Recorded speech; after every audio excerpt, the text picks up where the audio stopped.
So there are two loose heads just floating around in here somewhere? You can hear them at night. They whisper to each other and then cry. Since our host isn't here, would anyone care to mix me a drink? Horror films ask us many questions. Who will survive and what will be left of them? Who's going to believe a talking head? What's blood for if not for shedding? Do you like scary movies? Have you checked the children? Maybe we'll find the answers together. Thank you for joining us on Photo Flow, Terror in the Smiles. Here are your hosts, Eric Jones and Jake Almond. Good evening. I'm your host. Apart, if you were born around the time Eric and I were, like, this company was like the shit. Like, it put out some of our favorite movies growing up, and that is New Line Cinemas. And Robert Shea was running the company at the time. I think he left not long after the Lord of the Rings movies, which was probably the biggest thing that this company ever did.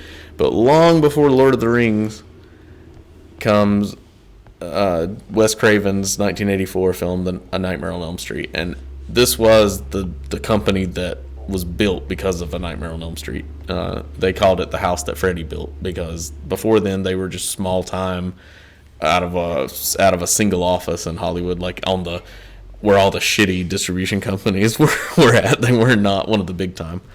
But pretty soon they were like making Oscar-worthy or Oscar-nominated films, and like, I mean, my favorite growing up was Teenage Mutant Ninja Turtles. Come on, that's New Line Cinema. So when I see that logo, I think not that logo from that period, from that was what brought it. That's what always brought it to like my attention, because you know that first, especially the first two Ninja Turtle movies, you know, those were big things for, you know, us growing up, and that's, you know, that New Line logo, that's like, that image is like I can still remember when I went to see those movies in the theaters, and just that New Line logo coming up on the screen, that's like a whole part of, the experience of watching those movies. That was almost, New Line for us was almost like as big as, like we would have been the age of, like, the Disney animated movies and all of that, which I loved all those too. Yeah. But like that New Line was just that thing. New Line to me was like, when you Warner Brothers or one of the big studios or something like that. Yep, absolutely, man. I mean, it really did dominate from my childhood. Like, I was always excited to see that logo. I mean, I'm sure if I looked it up, I would see so many movies that I loved over the years that were New Line Cinema. But it all started because of A Nightmare on Elm Street. And so we've talked a lot about Wes Craven on here. So he had done The Last House on the Left, and he had done some TV work, and he did The Hills Have Eyes was his next big thing. And then he did several movies in the early 80s, Swamp Thing was enough of a hit that it kept him going for a while. He lived off the residual checks, actually, even though it wasn't as big as they had hoped it would be. It did okay. But then he couldn't find any work for a while, so he just took some TV work. So he did a movie that's actually available, and surprisingly kind of a fun movie, the same year that Elm Street came out, called Invitation to Hell, and I watched it. I think it was on Peacock also. And if you get a chance to watch Invitation to Hell, it's kind of a fun TV movie. It's super cheesy, but it's kind of like, I got caught up in it and actually enjoyed myself. I thought I was just going to be watching this really miserable experience, but it's not. Totally fun. It's not really like Wes Craven. Like, it doesn't feel as Wes Craven-y as as some of his movies that he had a little more creative control with. It just feels like he was a for-hire kind of a guy, but it's still kind of it's a neat movie, and especially since it came out the same year as Elm Street, it's fascinating. So he was, at the time, though, he had, for like several years, he had this script, and he was shopping it around, and I think he in an interview that I saw once, he was working as a taxi driver, and he had this script, and he was living in New York at the time, and he had shopped it around to a few like of the major production companies, and nobody really wanted to do it. It wasn't that they thought the script was bad, it was that they thought the movie was either too, kind of like Gene Roddenberry always ran into, it's either too cerebral or it wasn't scary enough for the hardcore horror people that wanted to do like a more something like Halloween. There, one studio told him the script is good, but it's not going to be scary because people aren't going to be scared by a dream. They're not going to be scared the same way as they would be like of a killer coming to get you in reality. It wasn't grounded in reality enough. So he held on to it, and eventually it found its way to Robert Shea at New Line Cinemas, and they wanted to get into film production, and it was just like, hey, we could probably make this for very little money. Do you want to direct it? And that's how it all came about. So he had enough experience directing by this point that all they wanted was just something to enter the market with, to get out of just being a distribution company. But Robert Shea's connection with film distribution worked in the movie's favor. So when it was filmed, I'm pretty sure Craven had pretty much creative freedom. The only thing that was interfered with was the ending. Robert Shea wanted that Carrie ending where Freddy grabs the mom and pulls her through the door. That was Robert Shea. Like, Wes wanted to end it with Nancy waking up from the nightmare and her having conquered Freddy at the end, and that was supposed to be the ending. So you kind of see both endings. You see the scene where she walks out of the house and everything's bright and sunny and all of her friends are still alive and her mom's okay, and it's kind of this happy thing. But then Freddy grabs her mom. So that's what, that's really the only time I think usually Wes is always being interfered with in his films, even some of his later movies. But that's really the only negative thing that kind of happened. And I think he and Robert Shea got along well enough, but Wes wanted to do other stuff. He didn't want to just make sequels.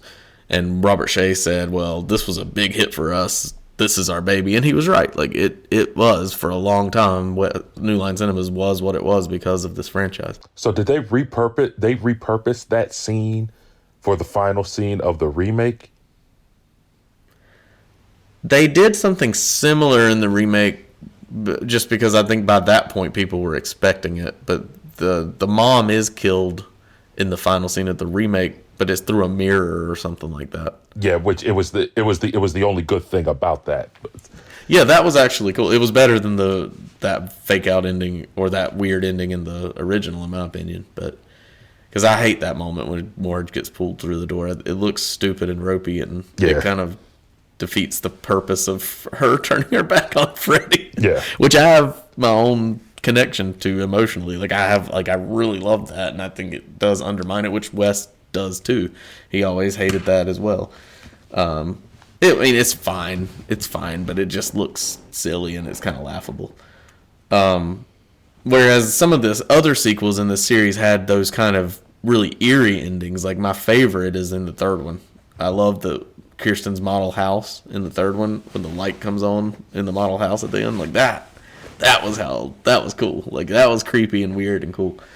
In the remake of A Nightmare on Elm Street, they did kind of repurpose it, and it was done pretty well if you're going to do it that way. Once again, doesn't necessarily it kind of undermines the main character's struggle, but at the same time, now audiences want Freddy back. We want him back. We don't want Freddy to be gone forever because we kind of expect him to keep coming back. But in 1984, nobody had that. Like, Freddy's very different in this first Nightmare on Elm Street movie. He's not the MTV icon that he became. He is, we don't know all that much about him in this first movie. He's not really the main character. He kind of becomes the main character as the series goes on. In this one, we know very little. He's in the shadows a lot. He does have some jokes, but they're very gross, very dark. They're not really, the intent of the jokes and the tone is very different. What was your first I mean, I will get in. We'll get into this first. What was your first memory of seeing a Nightmare on Elm Street or hearing about it? It's always one of those. Growing up, I would always hear about Freddy Krueger and Jason. Some kids had seen the movies, and I at that time I hadn't. I was I was in like 7th or 8th grade when my mother let me rent it because by that time I had already seen Scream, and so by then she was like, okay, well, she had no. I'm comfortable renting though. I mean, I wasn't of the age where I could go up and rent them myself, but she was like, by that time she was like, I have no problem renting something like that for you or whatever. She wasn't going to watch it, so it didn't matter. And slashers aren't really they're just not my father's type of movie, so that was just all going to be all me. But yeah, I was like in 7th or 8th grade when I watched it, and I think the first thing I was expecting, kind of like how we were just talking about with Phantasm, going in with expectations, I was expecting something, I guess, a bit more monstrous as a whole. And not that it doesn't have its gore moments, but I was kind of always surprised at how Craven is really worked on building the horror of the dreams themselves, even more so than Freddy, like Freddy as a character, as an antagonist. That early scene, Nancy in the room and Freddy's like coming through the wall where it looks like it's rubber. That's a really unsettling scene, even more so than any of the actual violent acts that occurred. But when I watched it, I was like, oh wow, okay, I kind of really like this. And for years, it had been the only Nightmare film that I had seen. It wasn't until a few years ago that I finally saw 2 and 3 and New Nightmare. But I haven't seen everything after 3, but before New Nightmare. So I still have to catch up with those. I thought you haven't seen Rennie Harlin's 4 yet? No. I haven't seen that one. No. Oh man, you gotta watch it. It's on Vudu and it's in HD if you want to watch it. Okay. 4 is really cool. If you liked 2 and 3, I feel like 2, 3, and 4. People are gonna divide. They definitely divided on 2. Some people, which is ridiculous because 2 is cool as shit, but 2 has its own personality and its own thing, and I think it takes the concept of the first one and does its own thing with it, and I like it a lot. But yeah, and you really you told me like it was a good sequel. I don't know what everybody was so upset about, but I think that the series definitely changes, some for the better, some for the worse when it gets to 3, because after that the series is so big and so iconic and there's so much weight put on it that 4 and they all really have their own personality, to be better or worse. But really the only one in the franchise that I just don't ever look forward to rewatching is Freddy's Dead, the Final Nightmare, the 6th one. Like, that's the only one, because to me 1, 2, 3, 4, 5 and New Nightmare all do something unique and cool with the concept. And 4 isn't really doing anything that differently than 3, but Rennie Harlin it has enough of his own weird little style, especially back then, that he is paying. You know how he did with Die Hard 2? He's not really changing the movie because it's pretty much just Die Hard again. But it's got its own sense of style that Rennie Harlin did, and I think he does something very similar with Nightmare 4, where he just kind of amps up what everybody loved about the third one, and makes and does some really cool stuff. And so yeah, I would love to watch Nightmare 4 and discuss that sometime with you, because I think you would like it. And some people like it more than 3, but 3 is the fan favorite. As a franchise, it's remarkably consistent in the way that it stays entertaining, but the first one is its own. Just like with Phantasm, the first one does stand alone fine. Like, it doesn't need a sequel necessarily. It doesn't mean that I don't like the sequels, because I obviously do, but the first one works just fine on its own.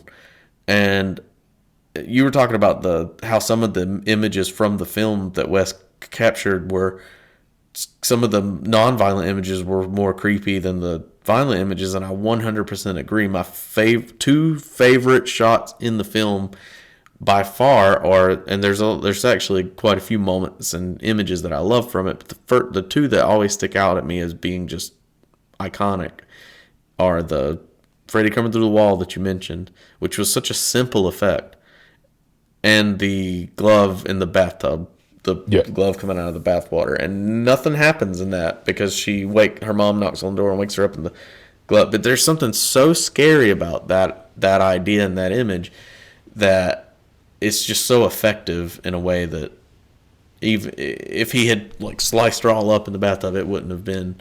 It might have been a cool scene in a horror movie, but it wouldn't have stuck with you the way that just that image and the way where the camera is placed and everything in that is just so creepy, and it's so evocative of all the things that are the subtext in this film about child molestation and other things that he had to tone down, because that was one thing in the 80s, in the time that this movie came out, that was really, really a hot button issue, because there were all these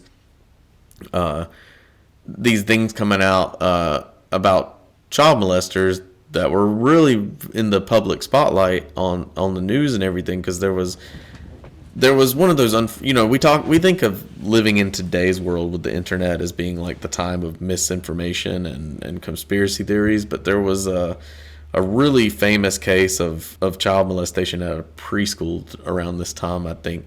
And I might be conflating this with another case, but I'm pretty sure the stuff that they thought was going on at this preschool wasn't really going on, and they made a huge public spectacle out of it and accused a bunch of people of being child molesters, and they weren't. But then there might have been another one where it really was, and there's been so many of these things that have happened over the years when you start studying it. But it was almost like this, you had like this sudden consciousness of missing children and child molesters and child murderers. It was something that was really happening around that time, and things really changed with the Adam Walsh thing. When Adam Walsh was murdered, it was such a famous thing that like suddenly parents weren't letting their kids walk away from them in the store, which I don't let my kids walk away from me in the store. But my childhood, I could just walk away from my mom. My mom could go shopping, and I could go to a completely opposite side of the store and go to the electronics section and look at video games and whatever.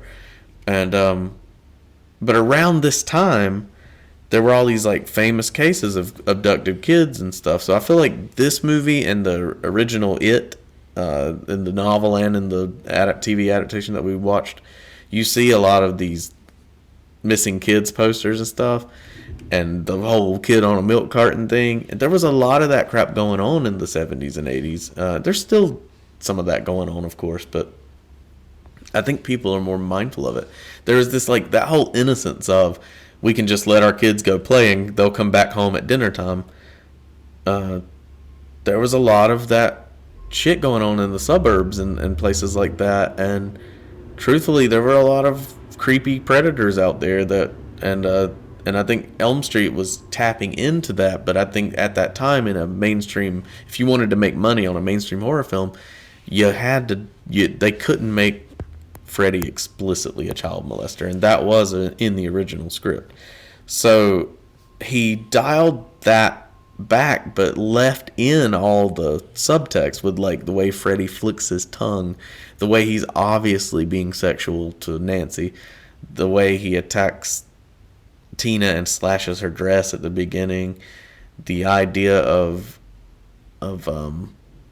the scene with he's always coming, like the way the bathtub scene is probably the most evocative of him, because the camera is placed between her knees and the way the glove comes out, and those things are still there.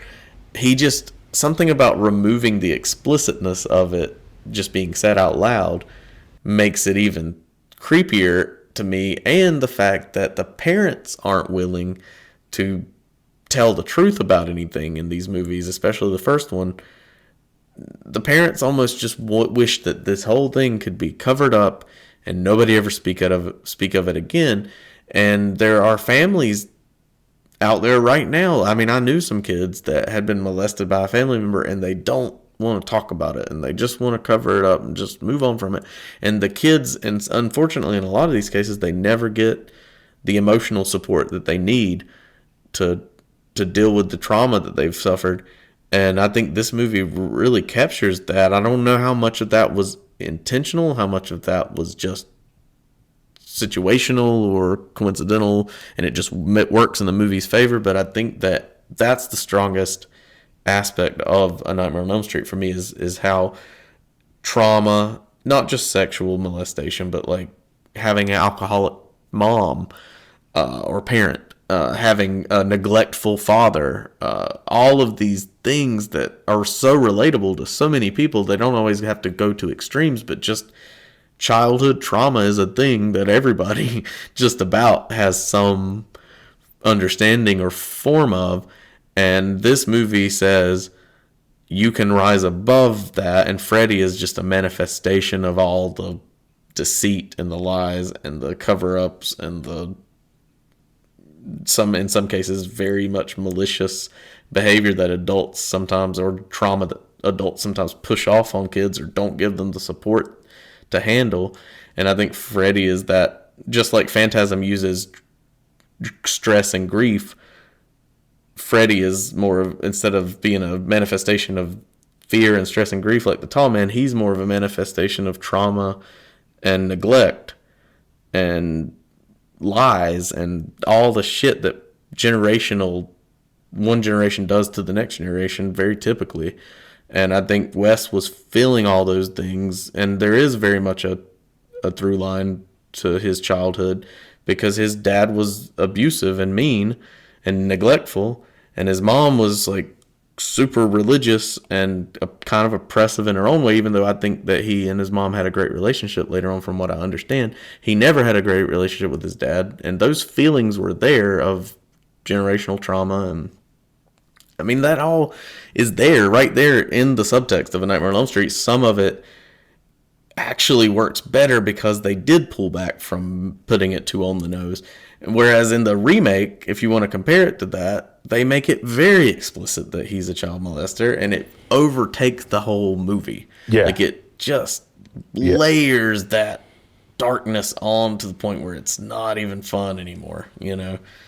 And I'm sorry to talk so much, but yeah, go ahead. Yeah, no, I was just agreeing. Yeah, the thing with the remake was that, like I said, it just says it, like, you know, he's a child molester. It just flat out says it. And like you said, it doesn't, with it being so on the nose, it doesn't feel like it can be, like you said, you know, like you were saying, you know, it can essentially be a story of people overcoming the lies and the trauma and all that. And it, like I said, because Craven had to keep it out because you just couldn't talk about something like that, that does sort of lend some credence to the idea of the cover up. And, well, we just won't speak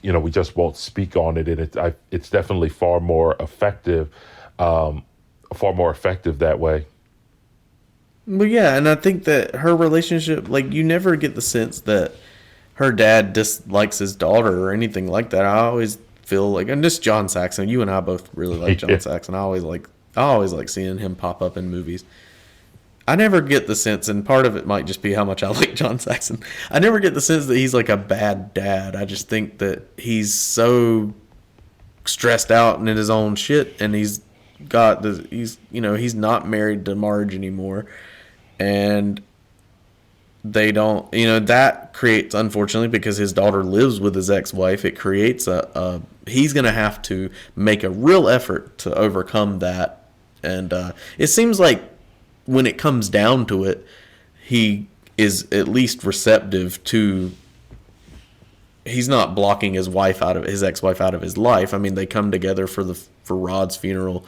He's not the typical cop dad in a lot of ways, or just dad in a lot of ways, in the way that he does seem to want to be emotionally supportive to his daughter. It's just that he's not living there anymore, and he doesn't listen well, but that's sometimes, unfortunately, being an adult listening to a kid, like he is a little, the worst thing he does is start like grilling his daughter right after her friend's been murdered, What are you doing? What are you doing? Shacking up with three other kids? It's like, geez, man. Like, a girl was just found slashed to death, and your daughter was there. Yeah, and really, that was like, other than Tina inviting Rod in, they were pretty much just being goofy kids. They weren't doing anything wrong. They were sitting around telling stories and talking about their dreams and nightmares and stuff.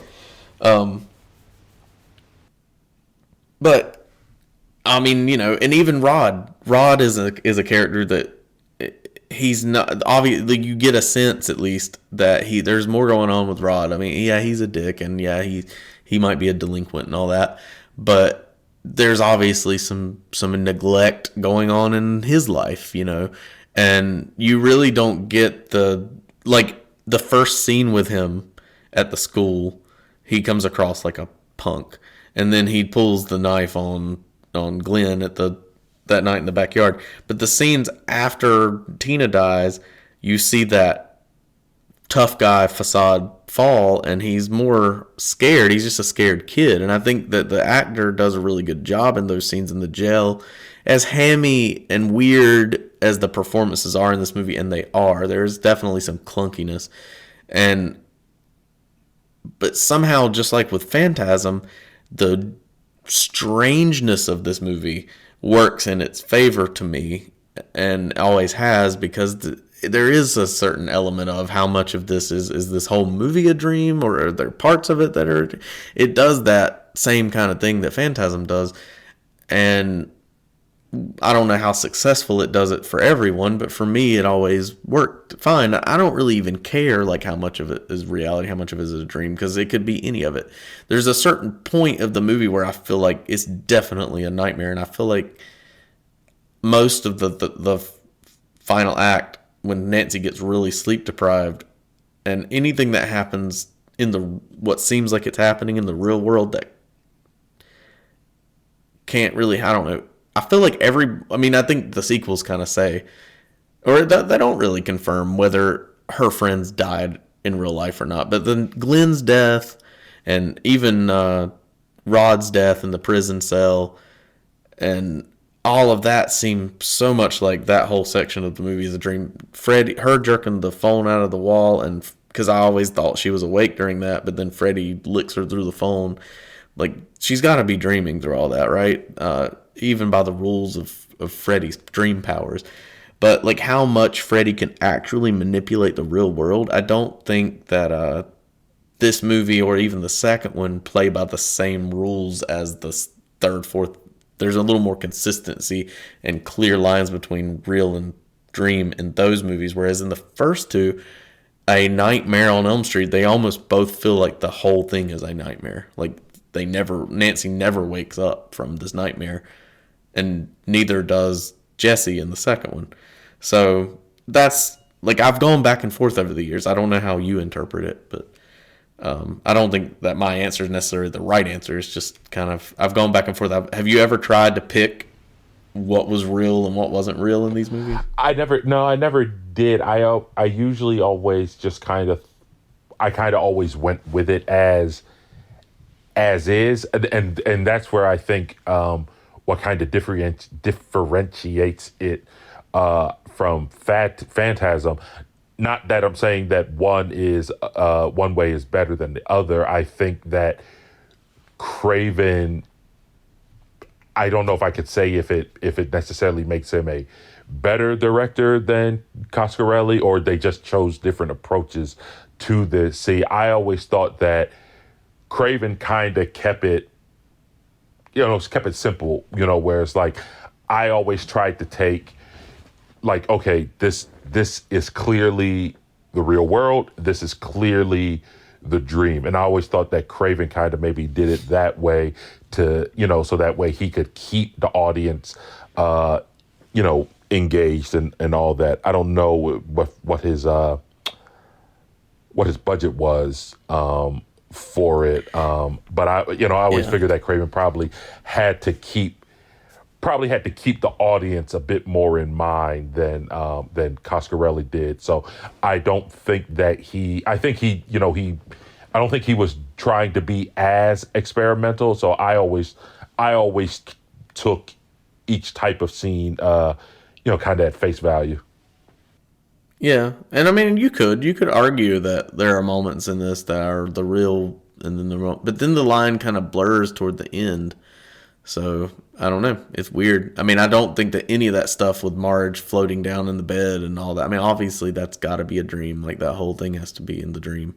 But it pulls something interesting on you, because you think that she pulls Freddy into the real world at one point. The movie seems to want you to think that, but I really think it's the opposite. I think that Freddy, at least if there are moments toward the beginning of the film that are real, like the scenes with Glenn and Nancy and Tina talking and hanging out seem like real scenes. Then the scene where Tina dies in her nightmare seems like it's like we get to see it from the real side, which is we don't actually see Freddy cutting her and dragging her across the ceiling, but because it's happening in the dream, that physically happens to her. But then toward the end, the scene where she goes into the dream with the intent of pulling Freddy out, I think that she never wakes up, at least in that moment, and that all that weird crap that happens is a result of the fact that Freddy actually is pulling her deeper and deeper, almost like he's doing that Inception thing where it's almost like nightmares within nightmares, and it just gets deeper and deeper, and to the point where I don't think we see Nancy in the real world again until at least her return in Dream Warriors, where the line between dreams and reality is a lot clearer in Dream Warriors than it is in this movie. Because I have to watch it again. I'll have to do a jump from 1 to 3 so I can see that, because I like that. I like that. Like I said, I typically tend to have took everything at face value that but I can see that, because like, if we always see we see the effects of what Freddy's doing in the dream to someone, but you don't see him. So I could very easily see that Nancy, thinking that she's pulling him into her side, but like you said, she never actually got out of it, not actually got out of his side. So I could see it that way, yeah. Yeah, I mean, at least she sets that watch, right? And at least everything after that point, when she goes to sleep in that moment, because everything before that, she had Glenn there to wake her up, or the alarm clock or whatever, and she basically allows herself to go to sleep without all the coffee and the caffeine pills and stuff, and she sets that watch. But I think at that point she's so sleep deprived. And I don't know if you've ever tried staying up with stimulants, but like when you finally don't have anything keeping you awake and let yourself go, man, you go into like a sleep coma. At least I do. And I feel like in that moment, her watch goes off and she seemingly wakes up, but then Freddy's in her room, and then Freddy's chasing her for the rest of the film, and then but the cool thing is that she's learned from that sleep, like almost learned how to lucid dream at that point, where she can be in control of her dream a little bit more. So she seems to have evened the playing field with Freddy. That's why she's able to hurt him. That's why she's able to draw him to the basement, set him on fire. But he's still also got dream powers, so he's able to take her mom and take, all that. And I don't think her dad is really involved. I think all that stuff happens, like Glenn dying and Glenn's mom walking in and seeing the blood geysering out of the bed. That's dream. That's nightmare. Like, it might really have happened, but I don't think the blood's really geysering out of the bed in reality. I think that that's Nancy's dream, and I think Nancy may have similar powers to Kirsten does, where she can pull people into her dreams. You even get that at one point with Johnny Depp's character. Glenn actually wakes up, so to speak, in her dream. Like, he's there all of a sudden, and then you know as the audience that, oh crap, he fell asleep, because then she, like, when they both wake up later, she like, Glenn, you shit, you know, I told you you had one job, basically, Glenn, you dumb son of a bitch. And she doesn't say it exactly like that, but she does call him a shit. But yeah, so the end of the film, where the logical endpoint where Craven wanted to end it, is her waking up. But then Freddy is in control of the car, and we never see Glenn. We never see Rod or Tina again in the whole franchise. And I feel like at least in the moment where she sets her watch and falls asleep, that's everything after that in the film, all the way to the credits, is a nightmare. But the thing that I love, the absolute thing that I love, it goes along with the stuff we were talking about generational trauma and all that, is the moment where she turns her back on Freddy, because that is a Wes Craven thing right there. That idea that the only way you could truly stop trauma or violence is that you have to stop yourself from committing the violence or the trauma. Like, you have to end the cycle. Like, you have to make that conscious effort to end it. You can't expect other people to do it, and you can't act back on you. You can't take revenge in a violent way or create trauma, because it's just going to create violence and trauma on someone else, and that person's going to do it back, and it's just never ending cycle. And the only way to break that cycle is to stop.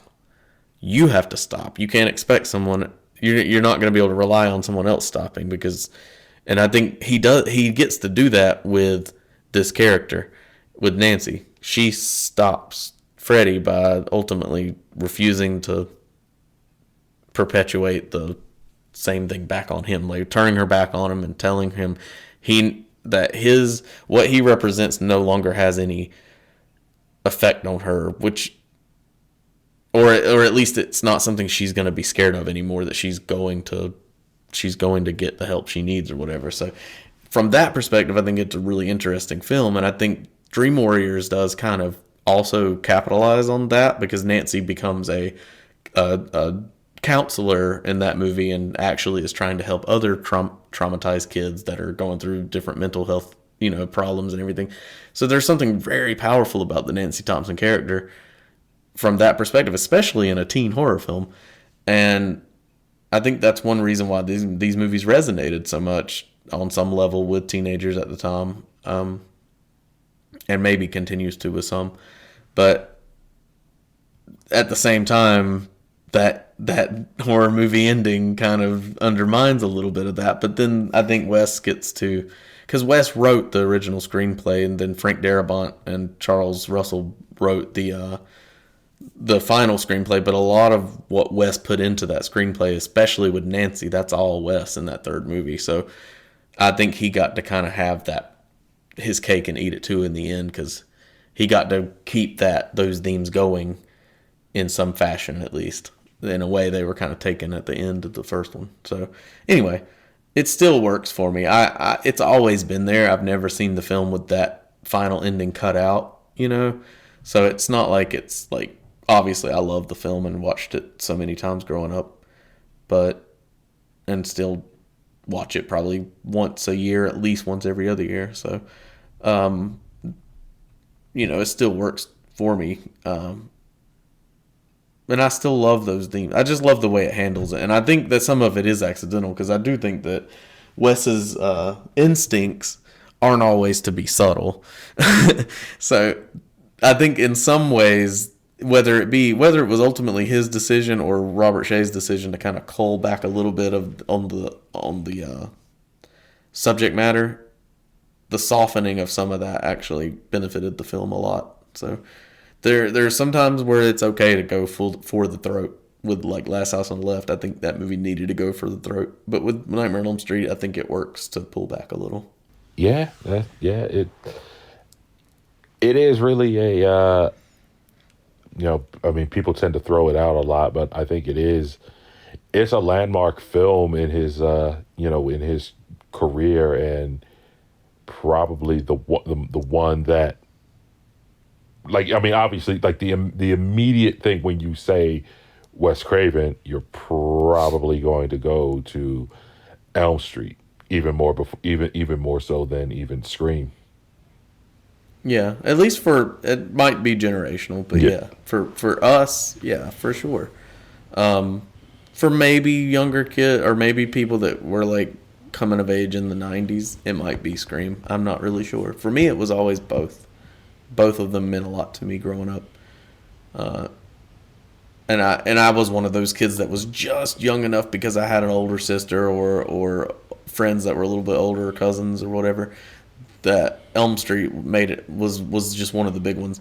And I couldn't even tell you. I was way too young the first time I saw this movie, so I didn't even talk about my first experience with it. But like Freddy was just always there. It was like a icon, like Santa Claus, like he was just always there, and you always saw Freddy at Halloween in the stores and stuff. And I can remember after these movies were a few years old, probably into the 90s, when I was more like 7 or 8 years old, and my mother, and I've talked on this show before about the video store, was right next to the grocery store and the comic book and the drugstore where I bought my comics. And this was just one of those franchises that was on the shelf. All of them were on the shelf together. And I remember those original VHS covers, and I've always loved, and one day we'll have, and I had once before, the poster of the original artwork of, and I can't remember the guy's name that drew them, but he drew all the first 5 movies, I think. All really awesome artwork. And this one and the third one were always my favorites. But I remember all of them, like how those original VHS tapes looked. And I used to sit, it's stupid, it was kind of seems stupid, but before I was ever dreaming about girls and being into girls, it was like my dream life as an adult from little 7 or 8 year old Jake was, one day I'm going to be old enough to rent all of these, and mom won't be able to say a damn thing, and I can sit there and all night long and just watch all of them, and nobody's gonna bother me. Like, that was my, like, what I thought adulthood would be like. You could just watch any movie you want to, and you could, and it wasn't like I was gonna own these one day, because I've owned them in like multiple formats at this point. It was that I would go to the video store and I would rent all of them and watch them all, and nobody would bother me. And it's so funny. But yeah, I mean, they've always been there as movies that just seeming like this is the pinnacle of the horror genre is Nightmare on Elm Street. And I don't even feel that way now, but I do love these movies, and I love this first one. But it was man, it was huge in the 80s. It was just there was so much more weight. If it was a Friday the 13th movie or a Nightmare on Elm Street movie, for a lot of us of a certain age, I feel like there was so much more importance put on these films. Like, they were really something else. And now when you watch them, I feel it's so funny that they had that much power, but they did back then. Because we sang this rhyme on the school bus, man. Like, 1, 2, Freddy's coming for you. That was like a real playground nursery rhyme or whatever at the time. Like the jump rope song or whatever. Like you heard that growing up, so you didn't even have to see the movie. It was in the pop culture. It was a real living story in your head. Like, and I feel like our version of like Freddy's backstory was so much more terrifying than what you get, the little bit you get in the movies. And because to us, before I think any of us had probably seen all the sequels, he was just the boogeyman, really. Like, he was that we knew that the town had burned him alive, and he was coming back for you, and for revenge. And it was more like, I think in my head, it's so funny because I think in my head it was more like the groundskeeper Willie from The Simpsons Treehouse of Horror episode. Oh, yeah. When they parody Elm Street. That was more because it was always associated the boiler room with like the school. But I don't really get the sense when you watch this movie that he's in a school.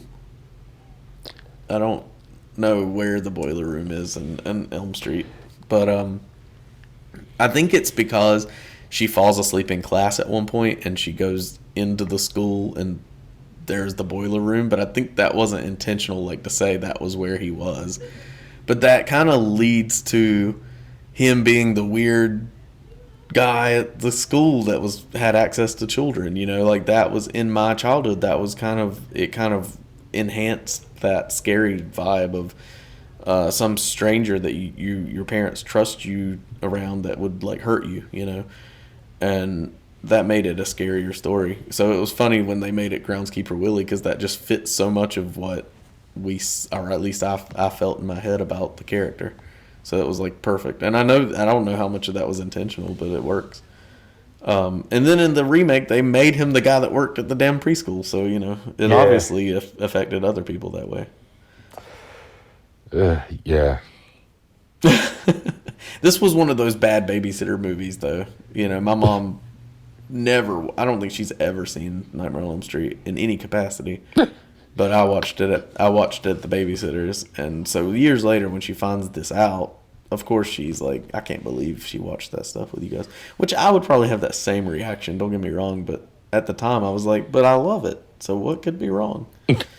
It meant so much to me, you know, and it did, and I couldn't have talked about it why it meant so much to me at that time, like the way you and I have today, but it never struck me as being this vile thing. It always had I always liked Nancy and the strength that she represents in the film and everything. I always connected with that, whether I could have put it into words, like I've said on the show a lot when we talk about these things. These feelings, you kind of formulate them over time about why you connected with it so much, and I think Nancy and Sarah Connor and Ellen Ripley and all these, you know, kind of characters like final girls in horror films, Laurie Strode, they all can, when they're done well, they can represent, you know, something like that. But that's all I have to say about it. Podcast Ask Us Many Questions. Who will listen and who will return next week? Who will take the time to rate and review? Check for a new episode of Photo Flow every week.